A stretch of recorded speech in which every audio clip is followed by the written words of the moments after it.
जिस रिश्ते को दोनों परिवारों ने भगवान की मर्जी और किस्मत का सबसे सुंदर मेल माना था, वही रिश्ता आज देश के सबसे चर्चित मामलों में से एक बन गया है।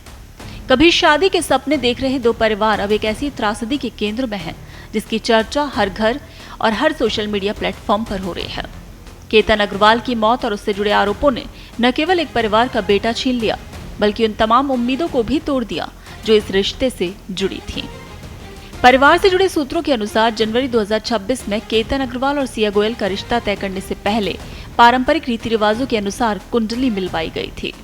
दोनों परिवारों ने ज्योतिषीय सलाह ली और बताया गया कि 36 में से 27 गुण मिल रहे हैं, जो कि विवाह के लिए बेहद अनुकूल माने जाते हैं। परिवार के ज्योतिषी ने इस रिश्ते को सफल और सुखद भविष्य वाला संबंध बताया। इसके बाद दोनों परिवारों ने पूरे विश्वास के साथ रिश्ते को अंतिम रूप दे दिया। फरवरी 2026 में पुणे के एक होटल में दोनों की सगाई हुई।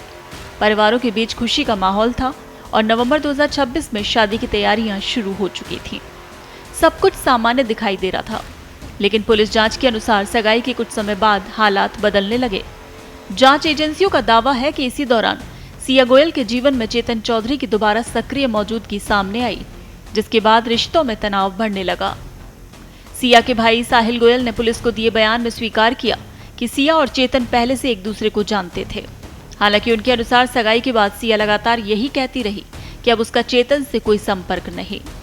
दूसरी ओर केतन के पिता विशाल अग्रवाल ने पुलिस को बताया कि शादी तय होने के बाद उनके बेटे ने कई बार सिया के व्यवहार को लेकर चिंता व्यक्त की थी।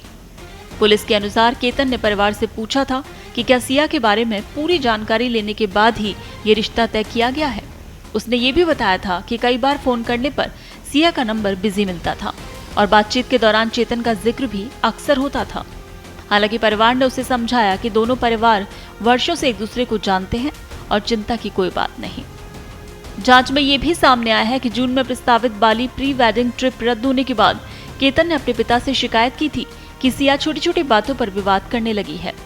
परिवार ने इसे शादी से पहले होने वाले सामान्य मतभेद मानकर नजरअंदाज कर दिया और इस मामले का सबसे चौंकाने वाला पहलू 14 जून और 18 जून की घटनाओं को माना जा रहा है। पुलिस का दावा है कि 14 जून को लोहागढ़ किले की यात्रा के दौरान भी एक ऐसी घटना हुई थी जिसमें केतन खाई में गिरते गिरते बच गया था। जांच एजेंसियां इस पहलू की भी गहराई से जांच कर रहे हैं। 18 जून को लोहागढ़ किले से गिरने के बाद केतन अग्रवाल की मौत हो गई। पुलिस का आरोप है कि सिया गोयल और चेतन चौधरी ने मिलकर हत्या की साजिश रची और वारदात को अंजाम दिया। दोनों आरोपियों को गिरफ्तार किया जा चुका है। हालांकि मामला अभी जांच और न्यायिक प्रक्रिया के अधीन और आरोप अदालत में साबित होना बाकी है। अब जांच एजेंसियां डिजिटल और परिस्थितिजन्य साक्ष्यों पर निर्भर हैं। घटना स्थल पर कोई प्रत्यक्षदर्शी सामने नहीं आया और न ही वहां कोई सीसीटीवी कैमरा मौजूद था।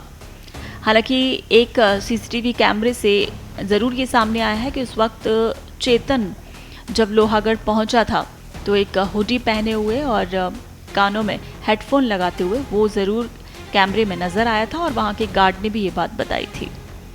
वहीं पुलिस मोबाइल फोन की फोरेंसिक जांच, कॉल डिटेल रिकॉर्ड, कथित रूप से डिलीट किए गए messages, location data, CCTV footage, crime scene recreation और संबंधित लोगों के बयानों के आधार पर पूरी तस्वीर को जोड़ने की कोशिश कर रही है। पुलिस सूत्रों के मुताबिक सिया गोयल का पॉलीग्राफ टेस्ट कराने की तैयारी भी की जा रही है। इसके लिए अदालत से अनुमति मांगी जा सकती है। जांच एजेंसियों को उम्मीद है कि इससे उन सवालों के जवाब मिल सकते हैं जो कि अब तक रहस्य बने हुए हैं।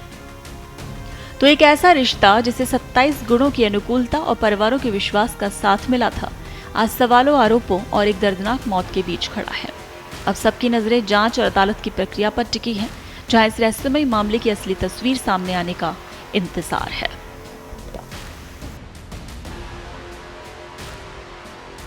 देश दुनिया की ताजा खबरें और वीडियोस के लिए अभी डाउनलोड करें पत्रिका ऐप।